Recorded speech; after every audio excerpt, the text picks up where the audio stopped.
Hey, what's the deal, YouTube? It's your girl, Miss Honey.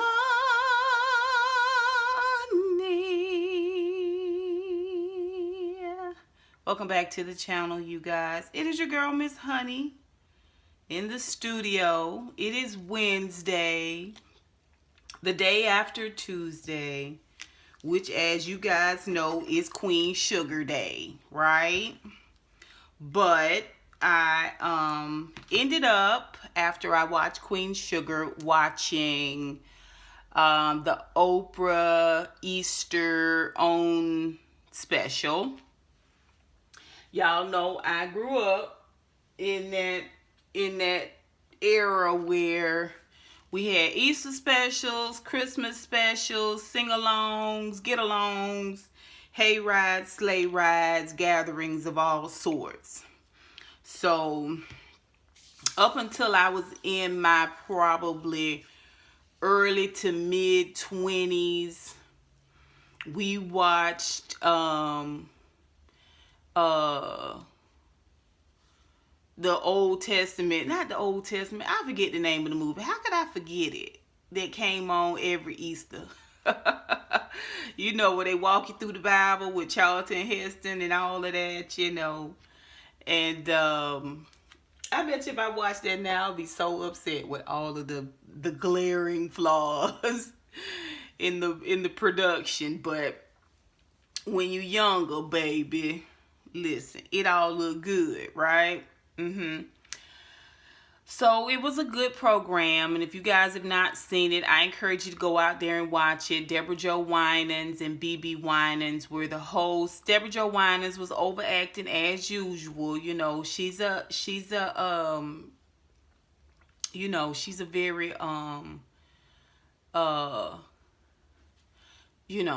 anyway, it was good. It was good, and it blessed my soul to see Fantasia and Anthony Hamilton. And the Hamiltons. Okay, so let's talk about Queen Sugar, you guys. Was it me? Is it me? Or did it feel like a 30-minute episode? I mean, what?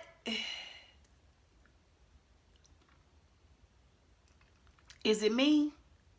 It's me. It's got to be me. Because I felt like the episode wasn't an hour episode. It wasn't really a whole heck of a lot going on. I mean, it was some stuff going on, but it just seemed like the start of the brewing of a thing. Anyway, we'll talk about each character. We're gonna talk about Charlie last, since she ended the episode. But basically, we have Ralph Angel and Darla, the couple, the married couple. Darla Bordelon, Mr. and Mrs. Ralph Angel Bordelon, right? Okay. Darla working out there in the garden. They're back at home, okay? They've had the talk with little Blue. And I caught like the tail end of the previous episode when they were telling Blue right before it went off. And still a very, very, very emotional scene. So it's good for us to be back in this place where they're back on the farm. There's that sense of safety. Obviously, they're always outside in wide open spaces, and it's beautiful scenery. Ralph Angel walks up and he's kidding with Darla about her garden because he can't wait to have a full-blown salad out of Darla's garden. And they have a little banter back and forth, still very encouraging, still, very nicely done. They're still giving me these newlywed vibes, And he's got a piece of paper he got out of mail that the people from offline where she went and ran Blue's IQ, had him tested. And it turns out that Blue's a bona fide genius. And, they're so super ecstatic about it. And what I love about this is knowing what we know, the writers are,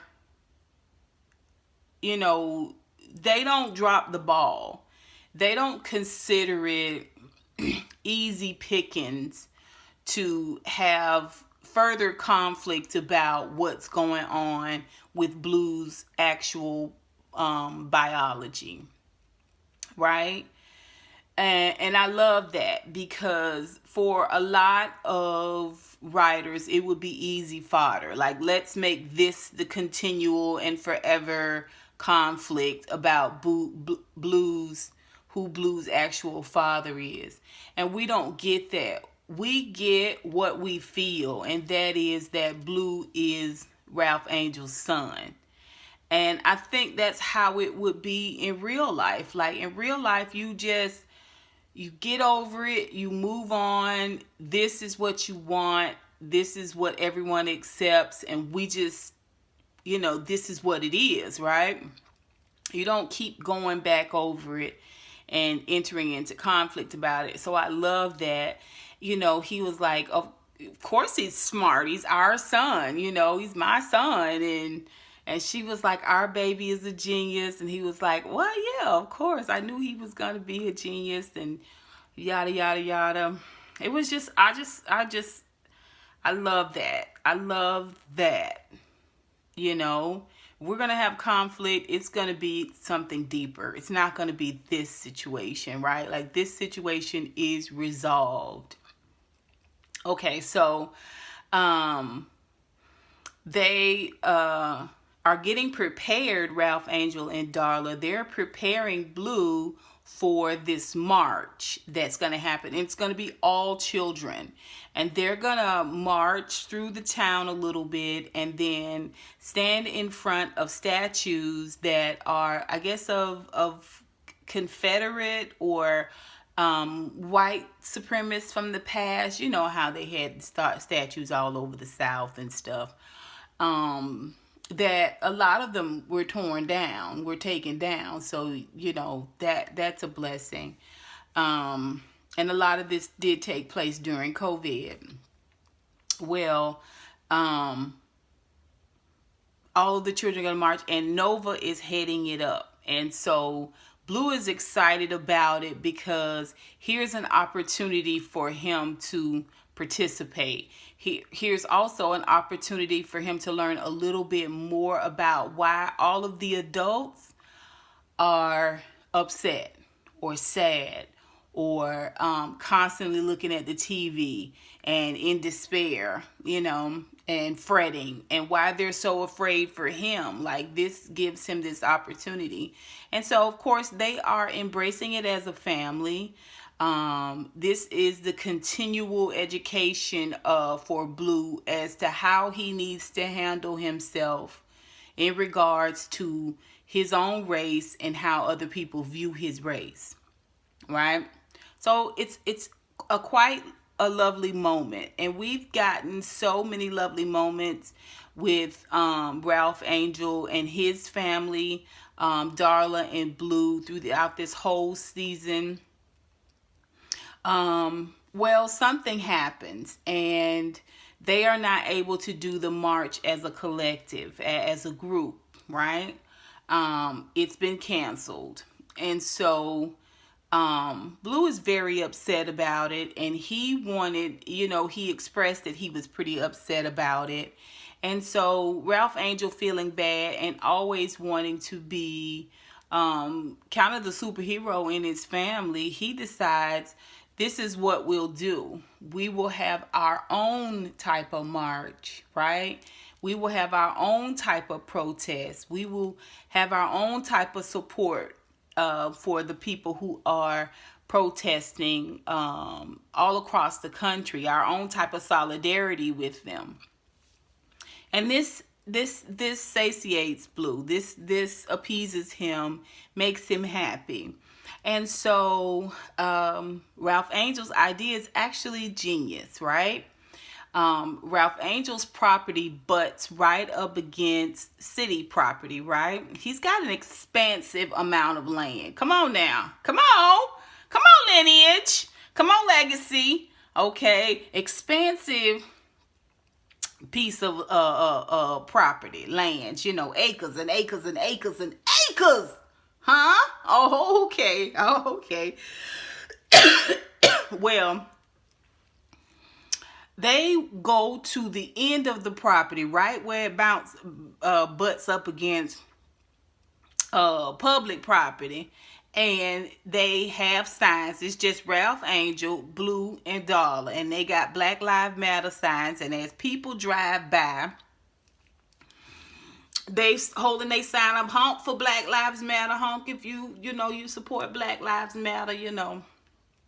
This is Blue's really first experience with protesting, with speaking out, with having his voice heard. And Ralph Angel and Darla really want him to have that. And with each passing car that honks, that supports when they go by, each passing car encourages and excites Blue that much more, because he's realizing just from the signs alone, people get it. Like, people understand, like, this is bigger than just what's going on in my house and what I see in that little box, right? And police pull up. Whoop, doop, doop, doop. You know how they hit the light. Doop. They want you to know they there. And he walk across there and he want to know they got a call about a disturbance. I was like, now who called you about a disturbance out here in the middle of a sugarcane field and on the side of a road? You know what I mean? Like, ain't nobody called you. Ain't nobody called you. I wonder sometimes if it's possible to get those reports. If it's possible to get these alleged calls from alleged people who are allegedly concerned about an alleged person being, suspicious person. I wonder if it's possible to get records of those calls. You know what I'm saying? Like, could you get a audit of all of the calls that have come in? I just wonder. I be thinking. Y'all know I be thinking. Anyway, he's got a call about a disturbance, and Ralph Angel's like, "Oh, okay, no disturbance. We're just standing out here, supporting our people." And the officer's like, "Yeah, you're on. You got a permit to do this?" He said, "Oh no, we don't need a permit." So, well, you do need a permit to do yada, yada, yada in public spaces. And Ralph Angel was like, "I'm not on public land. I'm on my land." "Oh, you're on your land." "Yeah, we own all of this. All of this. All this back up and through here. All of this. We own all of it." Okay? And, this pissed the officer off. And it just reminds me of a lot of what my dad used to tell me all the time about where he worked. Where he worked was extremely hard to get into. And a lot of the people that work there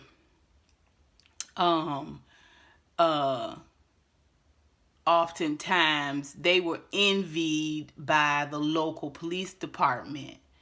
And when they would leave, it was a plant, but when they would leave the plant, the compound, huge, expensive compound, like I'm talking about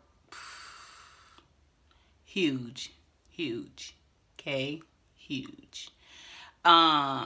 They would leave the compound in shifts, like the officers would be sitting and waiting for them to go just a little bit over the speed limit. They would pull them over. Where he found out that a lot of those officers had tried to get jobs there, but they couldn't get jobs there because it is an aeronautical plant, and it ain't easy. It ain't easy getting on over there. And so he said that a lot of them jealous and they mad, and they don't understand how an African American person can get a job there, but they can't get jobs there. And he used to tell me that all the time. Don't ever, ever, ever move to that county, because the police officers ain't ish, right? Like, they don't care for African Americans, right? Black people. Anyway, and my father, in fact, had been stopped and pulled over and detained several times just leaving work. Just leaving work, right?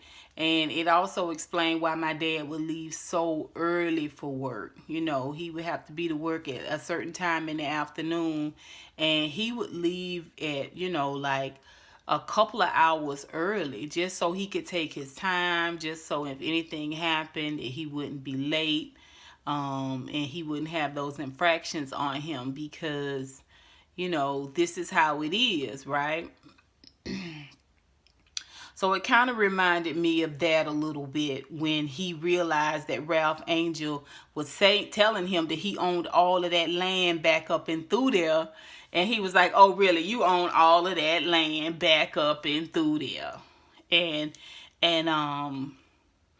he was like, let me see your deed. He was like, Ralph Angel was like, are you kidding? Who walks around with a deed on them? Listen, let me tell you something. I take photos. I take photos of everything I need to have, and I keep a file of that information. I always keep it photographed and ready to go. And that's something I was taught as from a child on up. Never ever leave the house without your ID, some form of identification. Okay. And as soon as we were able to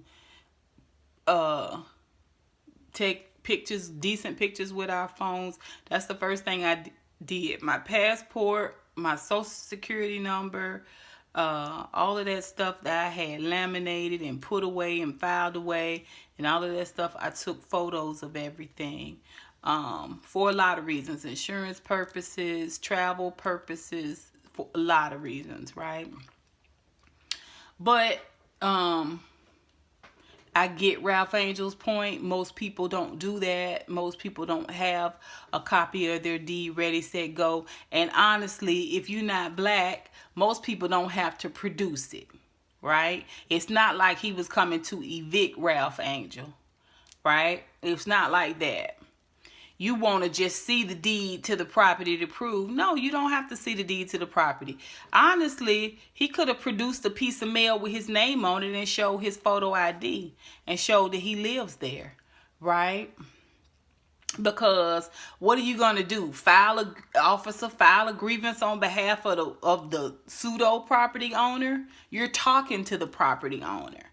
Like, it's such utter bull crap. And the thing about it is that a lot of times people will say, if he had just been quiet, if you just produce it, if you just do yada, yada, yada, if you just cooperate, you know, sometimes what they're asking doesn't even compute for you. You're just like, what are we talking about? Like, is this a traffic stop? Have I committed some type of crime? Like, what did I do? Like, why are you questioning me? Why are you being hostile with me? You know what I'm saying? Why are you standing here with your hand on your gun? Like, you know, and I got my kid here. Like, I just don't get it. People always want us to swallow it. And that's how I was raised. I was raised where your goal is to get home. Your goal is to get home. And that meant just give your ID and get that ticket and get the heck on, right? Don't get into too much back and forth with them. And it's pretty much how I have followed I've done things, you know, and I've been, you know, thank the Lord, okay. But I can understand Ralph Angel's indignation. I could understand it because automatically, well, things weren't good from the moment the guy walked up, but automatically now what you're doing is antagonizing the situation. Darla decides she's going to run up to the house and get the deed, And Ralph Angel was like, well, you ain't got to go. No, you ain't got to go. She was like, no, just take a second, let me run. And now you want to say something about Darla. You know, the police officer's like, You trying to antagonize Ralph Angel. So, not so that you can arrest him, so that you can pull that gun out and kill him in front of his son dead on the side of this road. And then stand there with his body and take a picture with his body. Y'all know that a lot of them do that. A lot of them do that.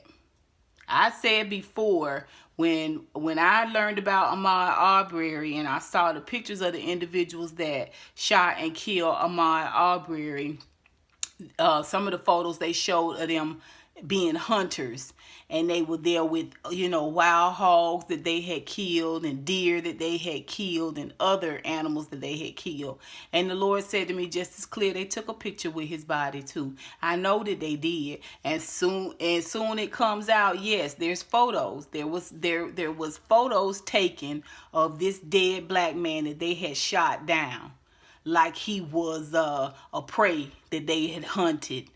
Okay, like he was a deer that ran up their street, and they chased that deer down and shot him dead in the street, and then took a picture, with this. It was done a lot back in the day, so it shouldn't surprise anyone now that it's still done. And honestly, if you look at Derek Chauvin, kneeling there on George Floyd's neck, it was almost, the way he was posed up was like he knew he was being videoed. He knew that pictures were being taken. These were going to be trophies for him. I'm telling you. I've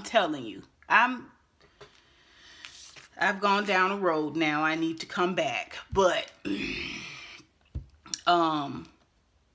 And then there's this kind of heated exchange that fizzles and goes nowhere because we don't see it, but Darla's gone. She's come back and she's gotten the deed, and the officer's gone on about his way. Ralph Angel was able to allow his cooler head to prevail, and now they're all back home safely.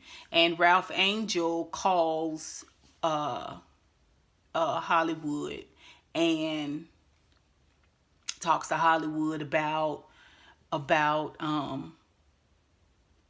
how he felt about Blue experiencing all that and seeing all that and knowing all that, and having to immediately come out of his childhood and come into the knowledge, the horrible, terrifying knowledge that you are considered different because, or not worthy, or less than, devalued because of your skin color, because of your race, right?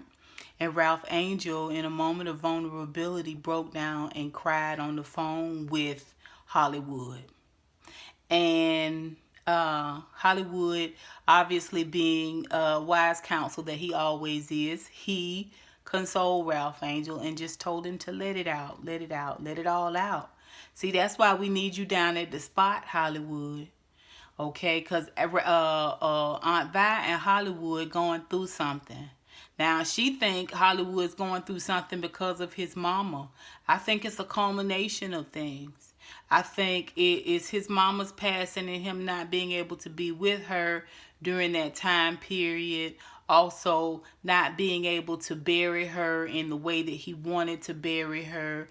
I think it's the George Floyd situation. I think it's the strain of the whole COVID situation that is going on with him as well. And so it's early morning. She is calling people and checking on them and piddling around the kitchen, and he comes in and gets a beer for breakfast. And she's telling him how she's checking on people and making sure they all right and making sure they okay. And he said, well, who calling and checking on you? And she said, well, it's not a tit for tat. Service, being in service of others is not about a tit for tat. And that resonated with me for obvious reasons, right?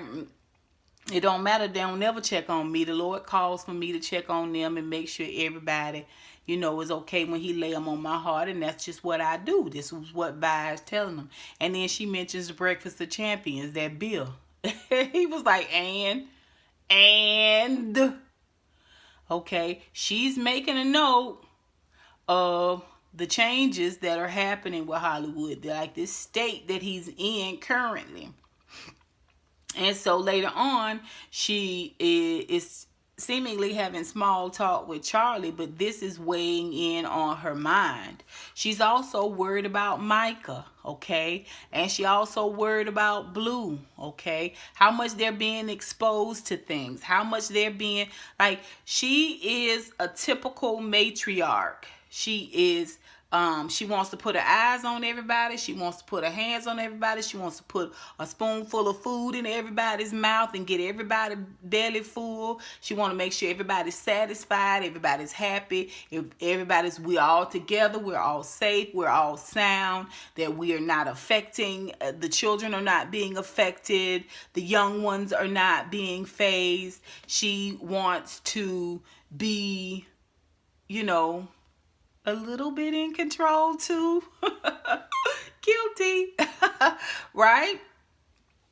And Prosper, who doing good, y'all. I know y'all been asking about Prosper. Prosper doing good. He's enjoying being with them. It's good, it's healthy. And she comes in and she's saying how she done got off the phone with Darla. And Darla telling about all this stuff that's going on with Blue. And she's upset with them for exposing Blue to all of this, that, and the third. He's a child. I need to keep him as a child. No, he's a black child.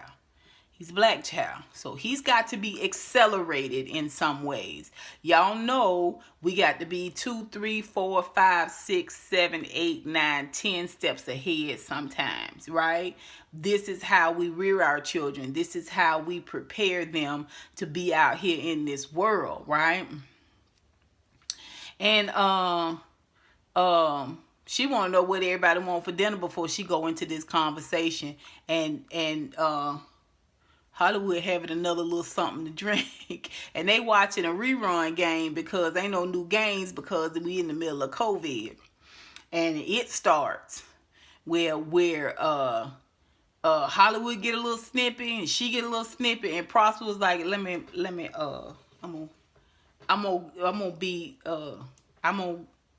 if y'all is, excuse me, he did what he's supposed to do, get up and get the heck out of the middle of that conflict. Couples, and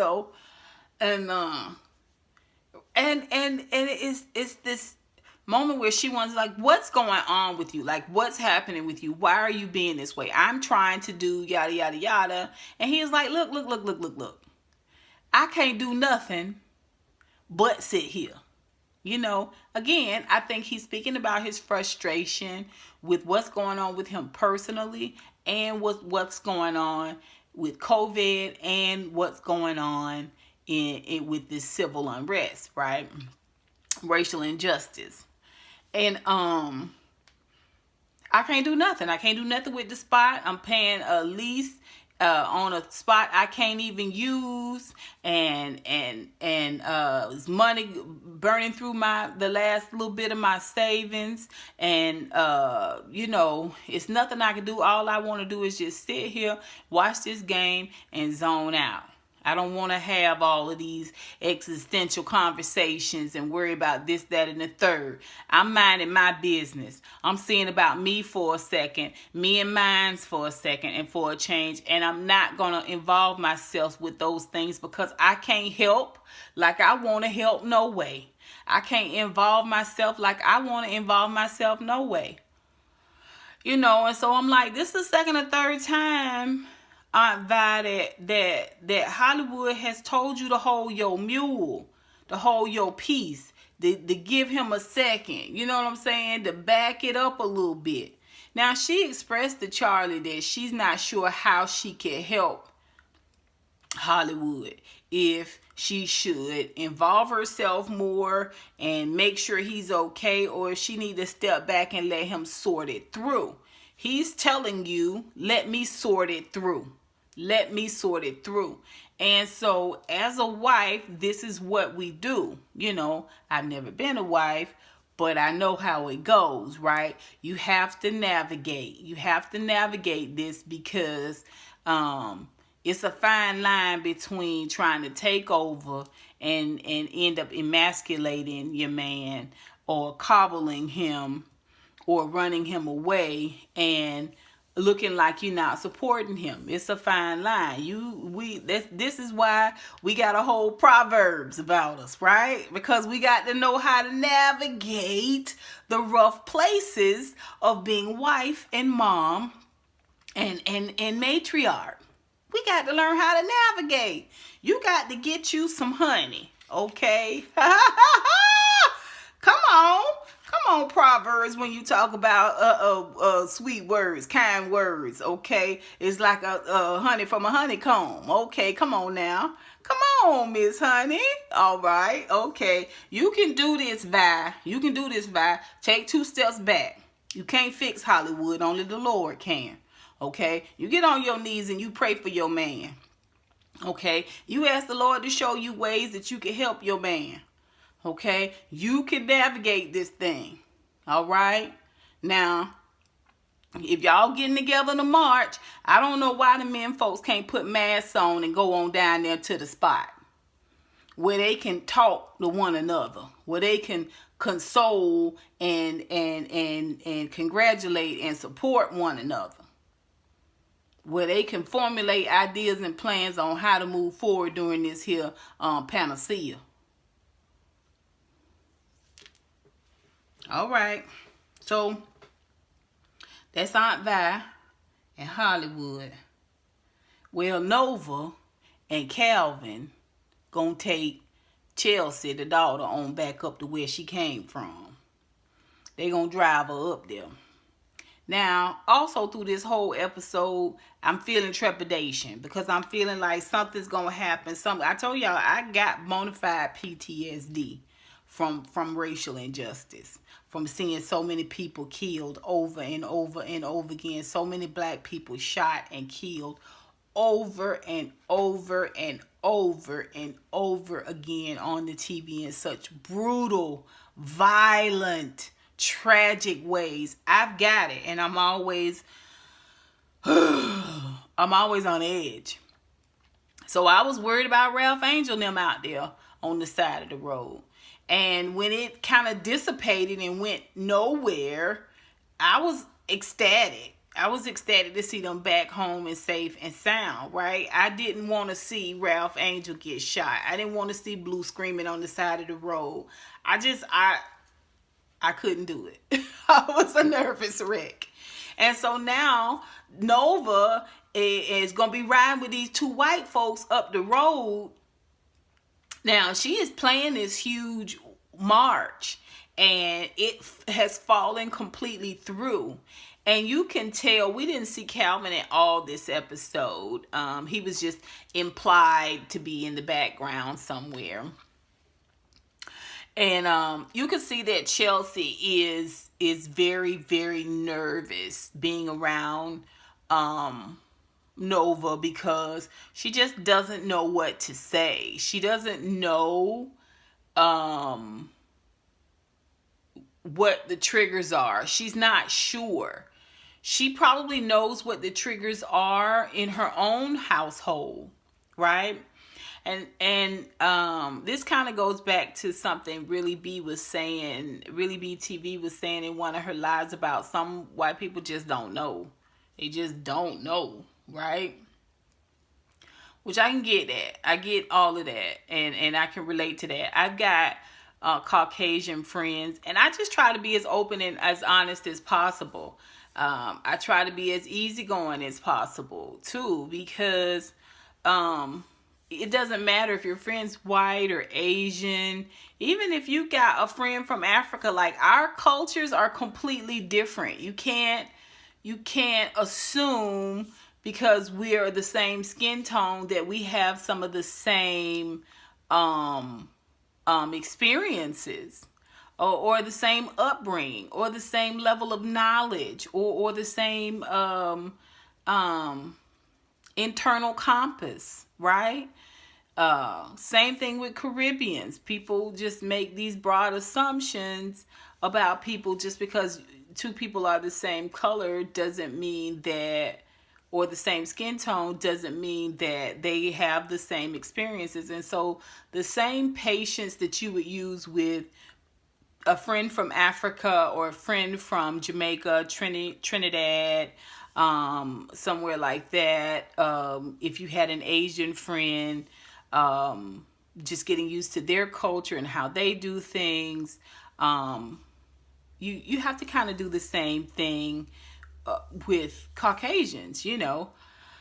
I don't find that to be exhausting. I find explaining myself to be exhausting, but I don't find being empathetic and accommodating exhausting. That's just my nature anyway, is to, you know, keep the peace. So it doesn't necessarily bother me. I could understand when Chelsea kind of explained she wants to be an ally, but she's not sure how. She feels like she doesn't say the right things. And it's kind of proven, right? So, the children's protest isn't going to happen. Nova is clearly upset because her permit has been denied. They're going to ride on this road trip up there, Calvin, Chelsea, and Nova. And Nova's going to fly back and Calvin's going to drive himself back. And she gets to the car and Chelsea's in the back seat. And she's like, oh, I don't mind riding. Nova's like, I don't mind riding in the back seat. And Chelsea was like, no, I don't mind riding back seat. You can ride up front with Dad. My heart was like, something gonna happen. Something gonna happen. Something gonna happen. Anyway,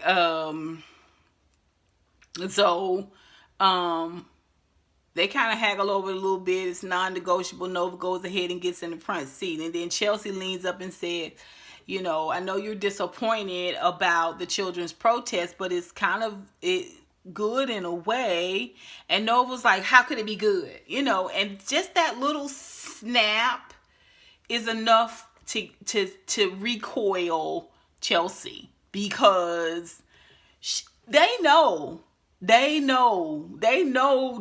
they could go too far, and they know that you could unleash on them. They know, they are aware of it.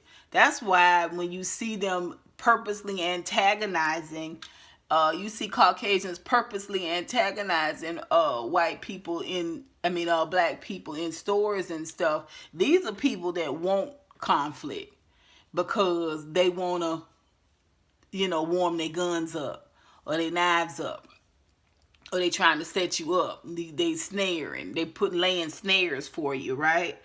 And so when you see the average white person, I think, really don't want no conflict. They really don't want to talk about it. They really don't want to deal with it, because it inevitably always ends up ending in a heated exchange, or they end up getting cussed out. Right? And so they go on their journey. We don't get to see them travel on their journey. We do get to see Chelsea and Nova come out of the convenience store. And again, my heart was like, doo doo, because I just thought for sure somebody was gonna think Nova had kidnapped Chelsea or something. You guys, I'm telling you, it is some really, really, really weird-ish that goes on out there in the minds of Caucasians when they see one of us. When they see one of us and they open for that conflict, they make up all kinds of stuff in their head. You know what I mean? And this is when Chelsea told her she wants to be an ally, but she's not sure how. She feels like she doesn't say the right thing. She doesn't feel like it's at the right time. She doesn't, and Nova does what Nova does. Nova does what she does best. I think that's right. She was empathetic. She was encouraging. She was consoling. And I know there's probably going to be a lot of conversation out there about how that's not our responsibility. It's not our responsibility as Black people, but it is our responsibility as humans, I think, a lot of times to just step back.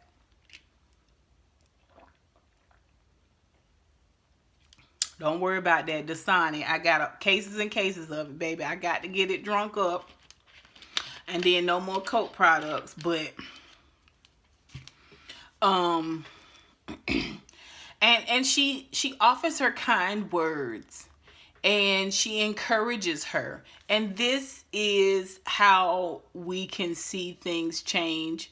Or we can see how we can see the boulder that is racial injustice be moved just a half an inch.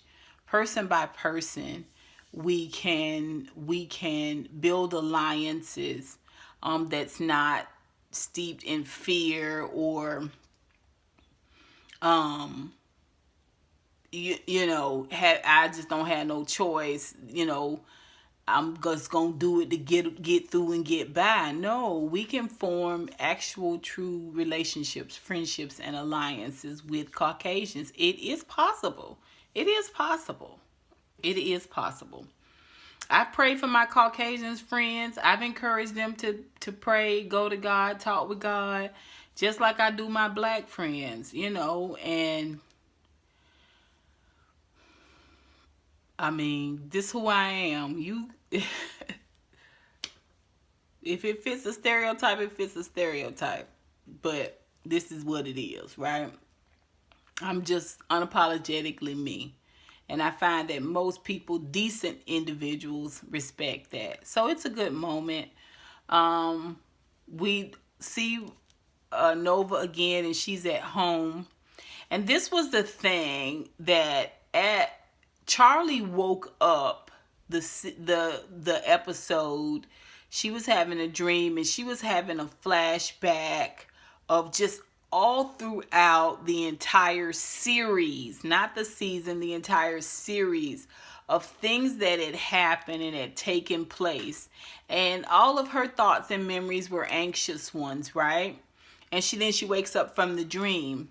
Ralph Angel has these incredible, there's this montage of this incredible relationship that he's had with Blue, even when he was committing crimes, even when his dad passed away, even when he was with conflict with his family. These incredible moments that he had with Blue and Darla.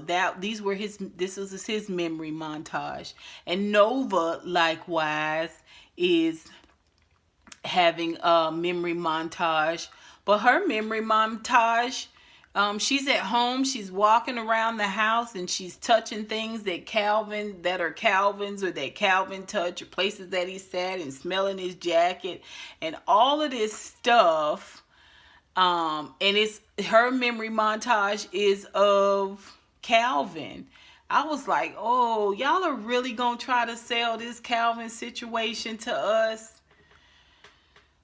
Are we locking this in, or is Calvin coming back? What is we doing? What is we doing with this Nova and this Calvin character? And I did get some of that same old feelings, like when he saw her in passing. I was like, boy, first of all, you would have known Nova from 5 miles away, baby, by the swing of her hips, boo. Okay, by the way the sun was dancing and bouncing all about her skin tone, okay, you would have known. So, okay, Nova, is that you? No, you saw her. She might have not seen you. She might have not known you, boo, because you blend in real nice. But, no, baby, Nova stands out. You saw her from a mile away. Nova Bordelon, is that you? Yes, it was still one of my favorite scenes, though, between Nova and Calvin. But yeah, I was like, what is we doing with this Nova Calvin montage? I mean, is she locking him in? Is Nova... Anyway, why y'all... Is he staying to be with his daughter for a little while? Why y'all ain't ride back together? It's just weird. It's odd. I don't know. Anyway, that's Nova. Nova survived. So Charlie learns early on that Micah has decided that he is going to expand his activism experience. He is going to get his activism resume, and he is going to Minneapolis where George Floyd was killed, and he is going to actively participate and work alongside other activists there as they protest racial injustice from ground zero, where this thing happened. And he tells her right off that it is a non-negotiable. He's not really asking. This is what it's going to be. And she doesn't argue. She doesn't disagree. She just says, I'm proud of you. And we don't see Micah anymore for the episode. He goes. There's no great send-off. There's none of that. He goes on. I did want to mention that I love that conversation that Nova had with her good friend. And it just seems so much more comfortable. It just seems so much more effortless for her to have this conversation about race and prior activists, and the fact that they were considered to be these older individuals, but they were all quite young. John Lewis and Martin Luther King, they were all quite young when they went off and did their activism, when they started these huge monumental movements that have stood the test of time, right? And so, nonetheless, Nova is excited for Micah that he is going on off. But again, we don't see Micah again. We do get to see Charlie talk to Aunt Vi and share with her that Micah has gone off. Aunt Vi had protests about that too, just like she did about Blue. And Charlie seems very centered about it. She's like, listen, he's an adult. We knew that there was going to be some differences when he came back, and there's nothing I can do about it. Pray for my son, pray everything goes well. I'm nervous about it, but this is what it is.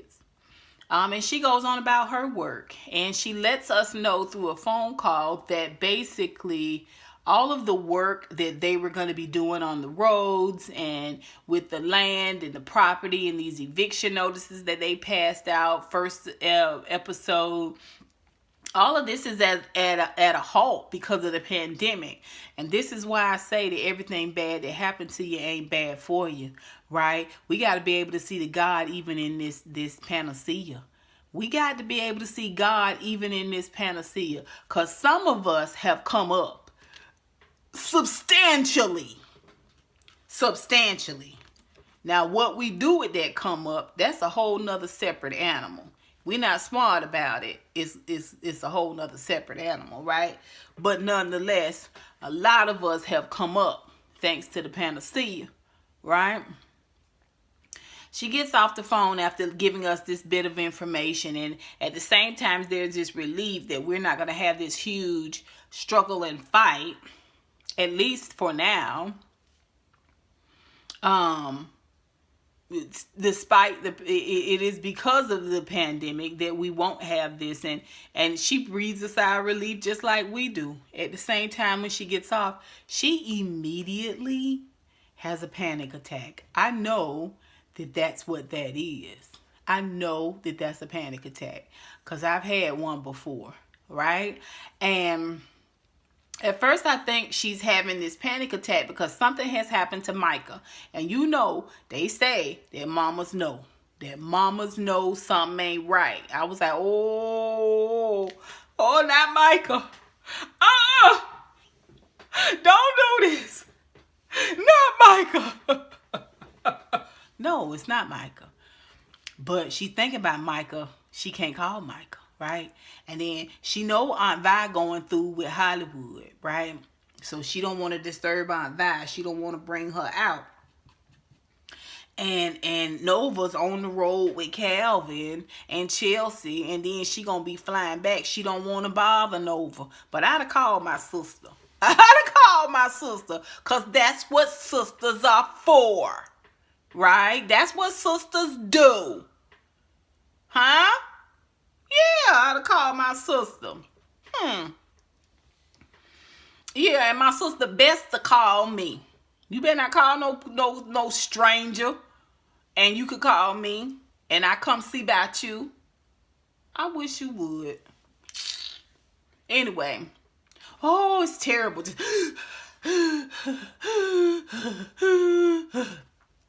Commercial comes on, goes off, comes back, and now she laying down, and she still thinking about who she can call. 911. If you feel like you in a terrible place, 911. But I realize that Charlie understands that it is a panic attack. Otherwise, she would have called 911 if she thought it was a heart attack. Right? That's my logic. Y'all tell me what y'all think. Anyway, she finally dialed somebody, get somebody on the dialer, and I couldn't see real good. I couldn't see real good when she called and said, "Hey, I hate to call you. I hate to disturb you, but there's no one else, and I don't feel so well. I don't feel so good. Could you please come and help me?" And she gets off and she drops the phone, and we just see a little face. Now, who could this be?